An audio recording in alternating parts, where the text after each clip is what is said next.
Hello, teachers. Welcome back to our episodes on In the Shadow of Liberty. I am here again today with my friend Kenneth Davis for episode 4. And once again, we're going to be talking about the great American contradiction of slavery. And Kenneth C. Davis is the author of In the Shadow of Liberty, The Hidden History of Slavery, 4 Presidents and 5 Black Lives.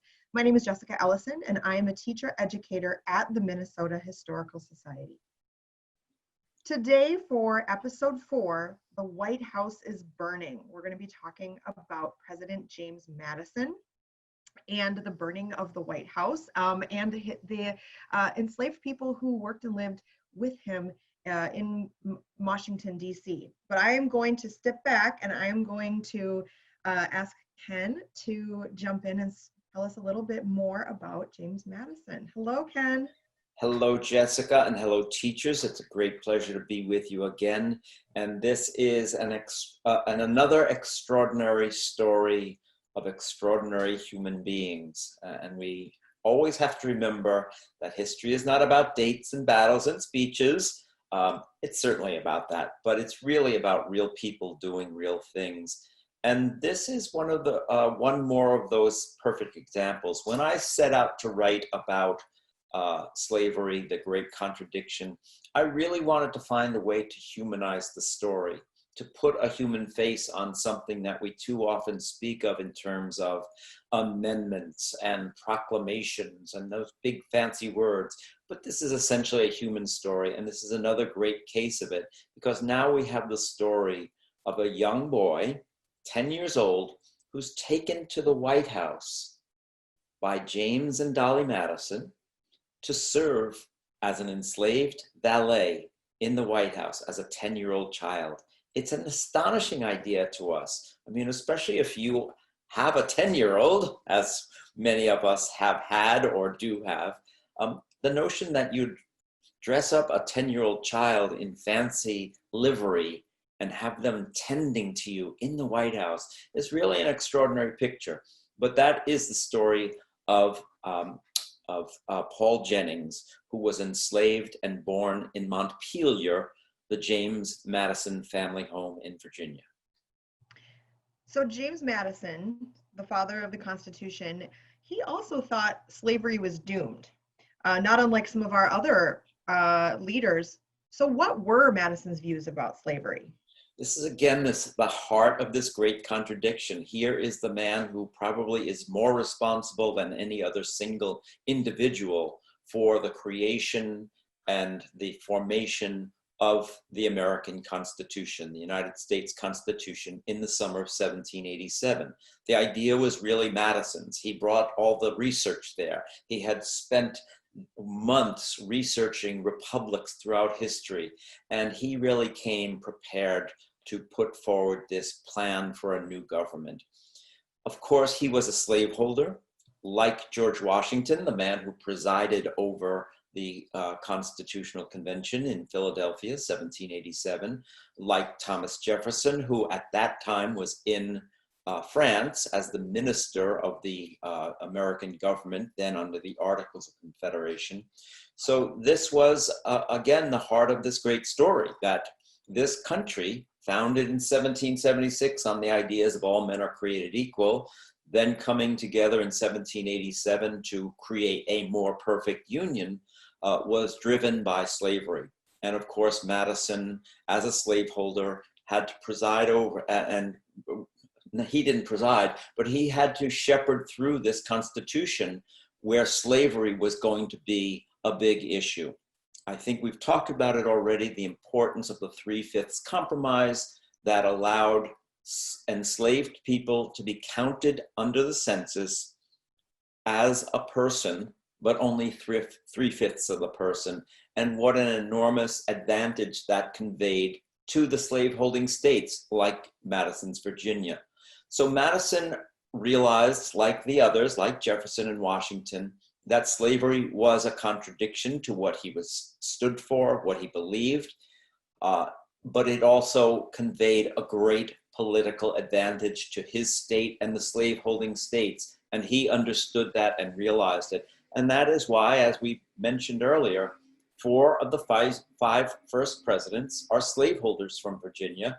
5 of the first 7 presidents are slaveholders, and they are in office for 5 times 8 is 40 of the nation's first 48 years.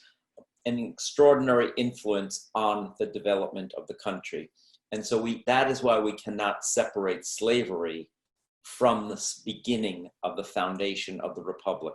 They were completely entwined, and of course, eventually bring us to the Civil War. Madison thought it would end. He was optimistic, as Jefferson and Washington were, but he did precious little to bring that about. So who was Paul Jennings then, this 10-year-old boy who was brought with the Madisons to the White House? Great, important question. Paul Jennings, like some of the other people we've talked about, was born to a white father, a free white man, an Englishman named Jennings. We don't know too much more about him, perhaps a traveling salesman moving through this part of Virginia. And his mother was an enslaved African-American woman. So he was born enslaved since his mother was enslaved. Grew up at Montpelier, James Madison's family home, and probably grew up with another young white boy of a similar age whose name was Payne Todd. He was the son of Dolly Madison, James Madison's wife. Dolly Madison had been married earlier. Her first husband and one of her children had died in the yellow fever epidemic in Philadelphia, but her other son, Payne Todd, had survived. So probably Paul Jennings grew up as a sort of playmate servant to Payne Todd, and probably was in the room while Payne Todd was being tutored, and that's where he probably also learned to read and write, because he could. Otherwise, as an enslaved person, he wouldn't have been. But at the age of 10, young Paul Jennings is taken off to the White House to serve with the Madisons, and he will serve in Washington for the next 8 years of his life through a rather extraordinary moment in history called the War of 1812. So tell us a little bit about the title of this session, The White House is Burning. Well, how does that connect the Jennings and Madison story? Well, of course, James Madison very reluctantly went to war eventually. It was called Mr. Madison's War, the War of 1812, a second war between the United States and Great Britain. And when it begins, Paul Jennings is serving, he's then around 12 years old, in the White House. A few years later, the war is still going on. There is a great threat to Washington, D.C. by a British fleet, an invasion fleet. Jennings describes, and he writes this later on in his life, describes setting the table in the White House for Mr. Madison and his cabinet, expecting that they were going to come back from witnessing a battle that would be in Maryland that day. Well, instead of witnessing the battle, which turned into a rout of the American forces, the British marched all the way into Washington, D.C., captured the White House, and British soldiers and officers actually sit down at the dinner table that Paul Jennings had set out with food and drinks for Mr. Madison. Rather extraordinary story. So he witnesses this capture of the White House. He witnesses the moment that the portrait of General Washington is removed from the White House, which many people claimed Dolly Madison had done herself. Paul Jennings offers a different version. He says, no, the servants did it. And then he's not there physically, of course, when the British burn the White House down, but he is a witness to the burning of Washington, D.C. in August of 1814, when nearly the entire capital, and it wasn't, of course, the grand city that it is today, it was still a city of log cabins and dirt roads for the most part, yet it had the White House and a grand Capitol building. There was a long debate after that, by the way, whether the Capitol should be rebuilt, and they eventually decide to do so and to rebuild. But we have one of those timbers, I think that's one of our images, which is from the charred, burned White House during the War of 1812.